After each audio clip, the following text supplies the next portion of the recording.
guys, Will here with W.T.F car reviews, and today we're going to be reviewing this all-new 2022 Kia Niro EV. And huge thanks to Darius and the rest of the management and staff here at Regal Kia in Lakeland, Florida for making this review possible. These guys are awesome. I'll leave a link to their inventory below. And if you're in Florida looking for a new car, I would definitely suggest checking these guys out and ask for Darius. And for those of you guys who don't know, the Niro has been a part of Kia's lineup since 2017. That's when the first generation was released. That vehicle actually set the world record for Guinness World Records for best miles per gallon during its trial run from Los Angeles all the way to New York, getting about 77 miles per gallon, which is absolutely unbelievable. Fast forward to the following year for 2018, they released a plug-in hybrid variant, and for 2019, we got this full EV Kia Niro. Fast forward to 2022, we have this Kia Niro EV EX Premium. We're gonna have the 64 kilowatt hour lithium ion battery with a 150 kilowatt motor. So together we're gonna make about 201 horsepower and 291 pound-feet of torque, enough to get this front wheel drive compact electric crossover hatchback SUV to 60 in about 6.2 seconds. So very quick vehicle with a base price starting around 44,000 bucks. Let's see what we get. So starting up front, you can notice here, full LED headlights with black headlight housing. We're not gonna have any daytime runners, so that's a thumbs down for me. Although we do have daytime runners right down here next to your LED fog light, it would be nice to have an integrated daytime runner as part of your headlight itself. This car is a little bit dirty, not the biggest deal. You have your updated 2022 Kia badge up front, full blocked off grille with the charging port right here. As far as the charging port, you can push it, open it up. Here, if you use the level 2 charging equipment, you can get this thing to a full charge in about 9.5 hours, so pretty slow process. The Nissan Leaf just charged a little bit quicker. However, this is going to be the most powerful and quickest vehicle in the segment. As far as this power plant, we can pull this little latch right here and you guys can check out this EV motor. You get the battery right over here on the side. So when I first popped this up, I was a little bit confused because it kind of looks like an engine, especially with the engine cover.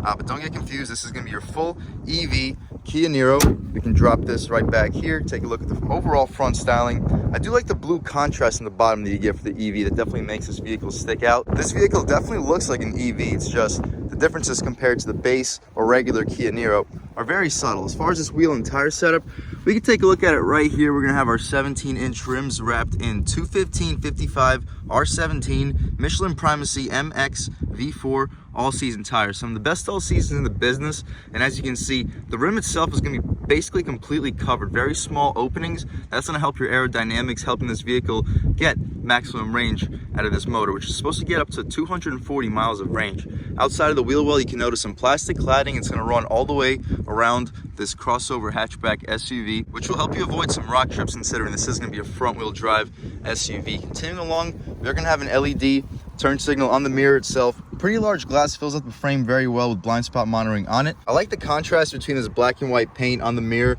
especially with this black window trim on the bottom. Definitely contrasts this white paint very well. Shiny chrome up top, but not the biggest deal. They really limit the chrome on this vehicle. I like the tints out rear with this black B-pillar. Smart access for the driver and the front passenger. It's a nice touch. But as far as this window sticker, of course, we have the 2022 Kia Niro EV EX Premium, snow white pearl metallic paint, charcoal interior. As far as standard EX features, mechanically we're gonna have the 64 kilowatt hour lithium ion polymer battery, 150 kilowatt electric motor, 7.2 kilowatt onboard charger, DC fast charge port, 480 volt in the front grille, adjustable regenerative braking via paddle shifters. We'll check those out inside. Electric parking brake with auto hold, Kia DRIVE+FULL driver assist technology that includes 4 collision avoidance assist for the cyclist too, blind spot collision warning, rear cross traffic collision warning, lane keeping assist and lane following assist, driver attention warning and high beam assist, smart cruise control and stop and go. As far as regular safety features, you can take a look at the airbags. In the interior, we're gonna have the 10.25-inch touchscreen with navigation and map care, Harman Kardon premium audio system. It sounds real good. Wireless charger, rear view camera with dynamic guidelines, Android Auto and Apple CarPlay, Kia Connect, Sirius, Smart Key, push button start and remote start. Cloth Syntex seating material will be standard. However, this vehicle is going to have the EX Premium, which gives us the better upgraded Syntex seating material. We also get automatic climate control, 7-inch color supervision meter cluster, luggage board and underfoot storage tray, rear occupant alert. Outside, we get the 17-inch rims, roof rails, rear privacy glass, fog lamps, power folding heated outside mirrors with turn signals. As far as the warranty, you don't just get the 10-year, 100,000-mile limited powertrain warranty, you also get a 10-year, 100,000-mile limited battery warranty as well. That also includes the 5-year, 60,000-mile limited basic warranty and a 5-year, 50,000-mile roadside assistance. As far as the EX Premium package, that's going to run us to a base price sitting right under 45,000 bucks before destination, but that gives us the power sunroof with the sunshade, LED rear combination lamps, Syntex seating material, vented front seats, parking distance warning for the reverse, cargo cover, LED interior lights, as well as a couple options including the cold weather package, which gives us the battery heater, heat pump, and a heated steering wheel. Not quite sure why a Florida vehicle has the cold weather package equipped, but more power to them. We also get the carpeted floor mats for $155, coming out to a total MSRP after all options sitting right under $46,000. After a $1,200 destination charge, expect the total vehicle price to be sitting right at $47,000. As far as fuel economy though, we get 112 combined MPGe, 123 city, 102 highway, 30 kilowatt hours per 100 miles, 239 miles per tank. You save $3,500 a year in 5 years for fuel costs, so pretty good value, although this vehicle does have a pretty high base price. No smart access for the rear, blacked out C-pillar. I like how the hatch has the black tints, as well as this chrome strip leading out rear.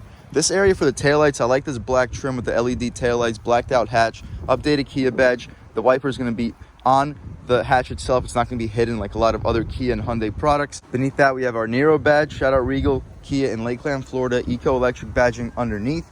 I like the blue accents. That's going to be a reoccurring theme for this EV Niro. We get parking sensors out rear as well. Reverse lights right there too. But other than that, we can take a step back. You can take a look at the rear styling one more time. We're not going to start it up since this is an EV. But as far as the interior, we could take a step right over here and check it out. So up top, we're going to have soft touch materials for this entire door panel. This piano black trim right next to it. It's also going to be kind of unique how it has these dots in it. I'm not sure if they light up at night, but they definitely look very unique. The door handle is going to be very well weight resistant. It's going to be aluminum as well. Power one touch for front two passengers. You got power windows in the rear as well. Four-way adjustable mirrors are going to be auto folding too. I like this blue contrasted leather trim for the armrest. You get solid storage down here as well. You could probably fit a 20-ounce bottle in a foot long right here with no problem, and you have one of your Harman Kardon speakers right over here. Stepping inside, we have an aluminum illuminated Niro badging. As far as the seats, we have our Syntex seats. The blue accents are going to be perforated right here, making the heat and cool function work much better. The headrests are also extremely soft, one of the softer headrests in the business. As far as the adjustments, you get two-way lumbar control. You can slide them, lift them, drop them, recline them right down here. But the passenger seat, it's not going to be a power seat. But both front seats are going to be both heated and cooled, so that's a nice touch. But it would be nice for the passenger seat to be fully power for a $47,000 SUV. But stepping inside, we'll really check out the interior in this 2022 Kia Niro. And the first thing you notice is going to be the steering wheel. I am liking it. It's very thick. I've been digging all Kia and Hyundai steering wheels lately. The 10 and 2 bolstering notch is very thick too, making the 10 and 2 very nice to hold. The 9 and 3 too, very good thumb slot and a good cutout for your fingers. Down here, no flat bottom, but I'm liking this aluminum trim. Hard plastic for the horn cover. You get the updated Kia badge. As far as the horn itself, really aggressive horn actually. I wasn't expecting that. As far as the buttons on the steering wheel, you have your voice commands. Next to it, you have the mode, which adjusts between Bluetooth, phone projection, sounds of nature, and USB and FM. We also have the volume controls. You can skip the songs. You can hang up and answer your phone calls. Right over here, you can adjust this heads-up little cluster. We'll show you that in 1 second. Cruise control settings, lane departure warning with active steering, and the radar cruise right next to it. As far as the infotainment adjustments, you can press this button right here, and you can adjust between compass, which shows you turn by turn when the navigation is connected. You have your advanced safety features, overall settings, which includes driver assistance, door, lights, sound, convenience, service interval, other, and your reset. We also can adjust between consumption information that shows us the average miles per kilowatt hour. We can also see trip information, drive info, driving style, so economical, normal, or aggressive. We have energy flow, and in the screen right here with your advanced safety features, you can also see the attention level, last brake, as well as your tire pressure. But you have to be driving in order to see that display. My personal favorites just to look at, I guess energy flow, we'll leave it right here for now. Also on the gauge display, you can see your range. You can see how much power you're currently using. You can see if the vehicle's being regeneratively charged. We have a speedometer to the side. It goes up to 130 miles an hour with a digital speedo inside of it. This vehicle does have drive modes. We're currently in Eco. The drive mode button is going to be right down over here. So you press that button, you can adjust between normal. So change up the display a little bit, and in sport also changes up. Most of the changes are going to be right here, the color between the power and the charge. We'll start off in Eco mode and then transition between normal and sport as well. But other than that, you can also see the outside temperature. You can see the gear this vehicle's in. You can see how many miles are on the vehicle itself. And I like how it says Niro on the digital display to the left. Other than that though, we have paddle shifters. They're not going to be for the transmission, of course. They're going to be adjusting your regenerative braking. You can press these buttons while driving and adjust between power and charge. But as far as the turn signals, Kia's been killing it. So has Hyundai for the last few years. When it comes to turn signals, some of the most satisfying clicks. Auto headlights, auto high beams, no rain sensing wipers. That would also be nice for a vehicle in this price range. As far as the dashboard, it's going to be soft touch material. That is nice. We have a really nice 10-inch touchscreen over here. As far as the map, we can press it right there, and really responsive. Kia has one of the more responsive touchscreens, really good resolution too. Definitely a thumbs up. Fantastic infotainment screen setup. You can go back to your home. You can see EV, map, navigation menu, phone projection, voice memo, climate, valet mode. That's nice. So if you give your 2022 Niro EV to a valet driver, you don't have to worry about them beating it up too badly. You have HD radio, and media. You can adjust between bass, treble, whatnot. Overall setup right here. UVO notifications and your user manual. My personal favorites to just look at all times to just be the map. We have our start stop button to the left of the steering wheel, and I'm really liking this aluminum trim that flows throughout. I'm not sure if you guys can pick up the design on this piano black trim, but it's not going to be just a flat piano black. We are going to have a little bit going on over here next to Eco Electric badging. And the air vents are also going to be outlined in aluminum. We have the hazards in the middle. As far as this volume and tuning knob, very satisfying click. Map, nav, main menu, seek, track, radio, media, and setup shortcuts right here if you don't want to be playing around with the touchscreen. Automatic climate control, and we have driver only button right here. That allows us to save the battery. So the only vents that are currently working is this vent, the vent over here on the driver's side, and the vents on the floor next to my feet. All the other vents are going to be closed, which saves the battery quite a bit in this Niro EV. We have a wireless charging pad right here, 12-volt USB in the middle, and an additional USB right here to the side. This whole area down here is going to be additional storage, pretty good space. You probably fit a grocery bag, fit quite a bit of stuff. As far as the drive mode or the gear selector, you can pull this thing to the left. We're in reverse. And as far as the backup camera, not the best resolution. I was expecting a slightly better one considering how nice a resolution the screen has itself. Parking sensors underneath, beneath. It's only going to be for the rear. We're not going to have parking sensors up front. As you can hear, this vehicle is going to be beeping while you're in reverse. Not sure if you can pick it up on camera, but you press this button one more time. You can adjust the display if you don't like the brightness, if you don't like the contrast or whatnot. We can get out of here, putting this vehicle into neutral or into drive. You just turn it to the right one time, and the vehicle stays with the rear view camera. So that's been one of my complaints when it came to BMW, how we could be in drive, moving forward, and we're still staring at the rear view camera, but not the biggest deal. We'll back up a little bit one more time so we're not in anybody's way. But to put the car back into park, you simply press this P button right down here. As you mentioned, we're gonna have heated and ventilated seats, auto hold with a parking brake release right next to it, and the passenger is gonna have the same thing. On the passenger side, you have the button for your heated steering wheel. You have parking sensors which you can disable, and the drive mode select right back here. This area, you push right here and open up a little center cubby with two cup holders. The cup holders are currently not out, but you press this push and you have two cup holders. Pretty cool design. Put them back by just putting them back. As far as the center console, pretty soft leather, but the padding, it's going to be pretty stiff. Not the softest padding. As far as the space, not the worst. You could easily fit like 5 or 6 cans with no problem at all. And you have an additional USB port inside. We can shut this thing up. I'm also liking this aluminum trim outside, but this area is going to be all hard plastic for where your knee will often hit. As far as this area, also hard plastic. We push this button and it'll show us our glove box. Not the largest glove box either. You might be able to stuff a pair of shoes in there, maybe 10, 12 license plates. Really not the largest glove box. As far as this rear view mirror, it's not going to be auto dimming either. So in order to dim it, you have to pull this latch. You press this button, you can access UVO and your information right here. So kind of surprising that this vehicle has a price tag around 47,000 bucks. It is missing quite a few luxury features. You have a sunglass holder over here, lighting controls. You can open up the sunroof. You can open up the shade as well. You can open it up though.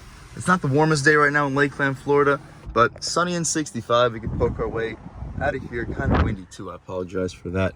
But we can shut this thing up. We'll leave the shade open so you can get a good sense of what it looks like from the rear view. But over here to the left side, we can adjust the interior brightness. You can turn off your blind spot avoidance, lane keep assist, traction control off, and your charging settings right beneath. We have the hood latch right down there too. You can get a good look at your pedals. But that's about it for this front seat on this 2022 Kia Niro EV EX Premium. Let's hop out back and see how much space is offered back there, as well as the overall quality of the materials. All right, guys, step into the back seat of the 2022 Kia Niro EV EX Premium. Up top, everything's gonna be hard plastic, but down here we still have that Syntex blue stitch material. Piano black out here. It's not gonna have that design that it had up front, but the stitching does continue for where your knee will often hit. You have another one of your Harman Kardon speakers. Good slot for a 16-ounce water bottle. It's probably the most you're gonna fit. Additional Niro nameplate. That's nice. It's gonna be illuminated down here as well. As far as the seats, they're gonna be basically flat bench seats, no bolstering at all. They are gonna be perforated though.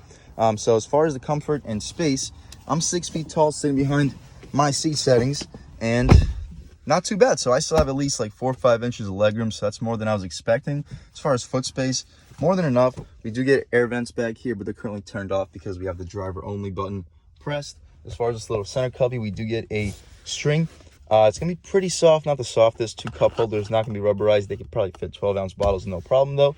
But that's about it. You have lighting controls right here, one touch controls both these lights, but that's better for the back seat. Hope you guys can get a good view with that sunroof open. Let's check out the trunk real quick and then take this car out for a drive. All right, guys, so to step into this trunk, you simply pull this latch right down here. It's not gonna be a powered trunk, but it is gonna be hydraulically assisted. As far as space, pretty solid space. We get a subwoofer back here. The step-in height's not gonna be the lowest. As you can see, my knee, it's gonna be significantly lower than the opening. So as far as like older pets, they shouldn't have too much trouble jumping back here, but it's not gonna be quite as low as a vehicle like the Honda CR-V. But as far as the opening itself, very large. So if you fold those seats down, I would expect you to be able to fit anywhere between a 60 to maybe even a 70-inch TV with really no issues because the space itself, very solid. We're not gonna have a power closing trunk. That's unfortunate for a vehicle in this price range, but you simply just shut your trunk just like that.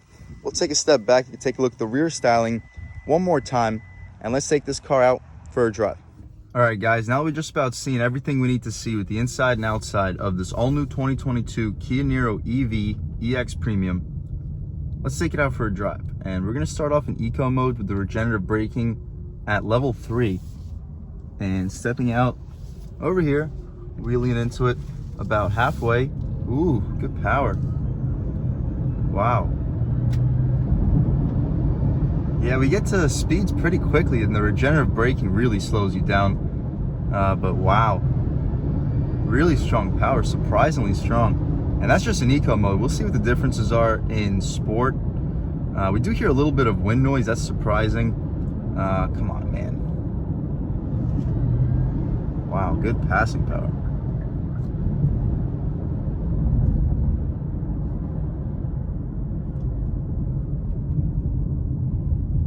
Wow, the regenerative braking is unbelievable. We haven't even touched the brake pedal yet from the highway.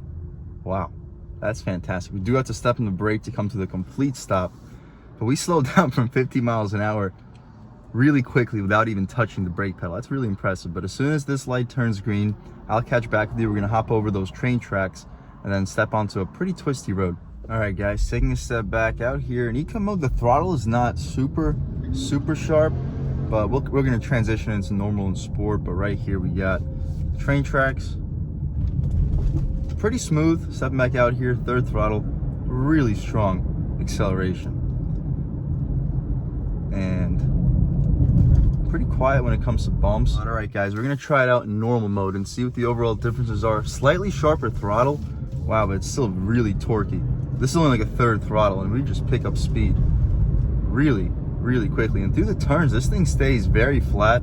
I guess the batteries really helped lower the center of gravity, even though the main electric motor is gonna be under this hood. But all right, guys, we're gonna slow down right here and try an acceleration off the line. We'll try it out in sport mode too and see the overall differences. So right here, off the line, on the gas. Wow, really strong. Woo! It's like a little rocket ship. Whew, we don't have to push it a whole lot farther than that. We got a sharp one coming up right here on the brakes, throwing it in. Woo, really good steering. The torque is, wow, so much torque. Back on the brakes, really sharp. We got the tonneau cover in the back making a whole bunch of noise. Wow, really sharp. We're gonna have to push it a whole lot farther than that. Hope you guys get the point. And in sport mode, the throttle becomes unbelievably sensitive. You could just be tapping the throttle and it starts to just put you in the seat with this 290 foot-pounds of torque. But stepping back out here, still in sport mode, just light gas pedal, daily acceleration. Wow. You really get to speed quickly, especially in sport mode. The sport really livens this vehicle up. But on this pretty rough stretch of pavement, you do hear a little bit of tire noise, but the wind noise doesn't become very apparent until you start to cross like 50, 55 miles per hour. All right, guys, stepping back out over here. We're not gonna punch her while the wheels turn, but right here on the gas. Ooh, a little chirp in the tires. Wow, this thing can really move. It is no joke. On the brakes, we don't even need to step in the brakes because the regenerative braking is so strong. Throwing it in, super sharp steering, and coming out. Wow, a little torque steer because it's 290 pound-feet. But this is a no joke. This thing is quick. I was kind of feeling like this was slightly overpriced at first, but given this vehicle's driving dynamics, wow, I just don't think there's a lot of vehicles in the segment that perform like this. The regenerative braking becomes a little bit annoying for somebody who's not used to electric cars because you have to literally keep your foot on the gas. Because watch this, I'm off the gas. And within 5 seconds, we're gonna be at like 20 miles an hour. It's really ridiculous. And in sport mode, this is like a 5th throttle right here. Like really sensitive when it comes to acceleration. So as far as like daily driving, I would probably keep it in normal mode, maybe even eco. In eco, the regenerative braking, of course, is just as strong, but we currently have it set to level 1. Level 3, very strong regenerative braking. We can come to a basically complete stop without touching the brake pedal. And yeah, way less sensitive throttle response. We'll try the same thing right now in eco mode. Okay, eco. Wow. Yeah, the regenerative braking is very strong, and the gas pedal, wow. Well, not gas pedal, accelerator pedal, much more dead. So if you want to maximize your vehicle's range, obviously you keep this car in eco. If you want to have the most response, if you want to have some sporty driving, put the car in sport. I guarantee you'll really notice the difference. It becomes very apparent, not just from the throttle, but the steering too. But the regenerative braking, even for turns like this, you don't need to touch the brake pedal because the vehicle will slow down 10 miles an hour just by letting off the brake pedal, gas pedal a little bit, or accelerated pedal. I'm gonna be saying gas pedal quite a bit. But overall, guys, I'm really impressed with this 2022 Kia Niro. Even through these turns, very flat, feels extremely sporty. As far as space, I fit in here with basically no problem. I'm liking the materials. I wish this vehicle had a few more features. I wish it had an auto dimming rear view mirror. But stepping back right out here, eco mode, 3rd throttle, not as sensitive as sport. Wouldn't really expect it to be, but still more than powerful enough. That's about a 3rd throttle. As you can see, the power indicator wasn't anywhere close, about halfway up, if that. So really torquey, really powerful motor overall. Huge thank you to Regal Kia in Lakeland, Florida for making this review possible. Very impressive vehicle. A lot of people may hate it because of the price tag, but I promise you, you're getting a lot of car for the money. The regenerative braking is so strong. I wonder if the brake lights turn on because of how strong it is. Watch this, no gas pedal at all. We're gonna turn into Regal Plaza, and we haven't touched the brake yet. We still have not touched the brake pedal yet. Unbelievable. I still haven't touched the brake pedal. Now we're gonna do it because we do need to come to a complete stop. But it's borderline ludicrous how strong that regenerative braking is. But all in all, again, thank you so much to Regal Kia in Lakeland, Florida. And thank you guys so much for watching. Had a great time making this video. If you're new to this channel, please subscribe. If you've already subscribed, thank you so much. You guys know the channel is just not possible without you guys. And I really appreciate all of your constant support. But again, if you haven't subscribed yet, please subscribe. Leave a like too. It really helps me out with the YouTube algorithm quite a bit. Leave a comment. Let me know what you like. Let me know what you don't like. Leave a comment. Let me know if there's any specific vehicles you'd like to see reviewed in this channel too, and I'll definitely try to get those for you as soon as possible. But other than that, again, thank you so much for watching, and I hope all you guys have a great day.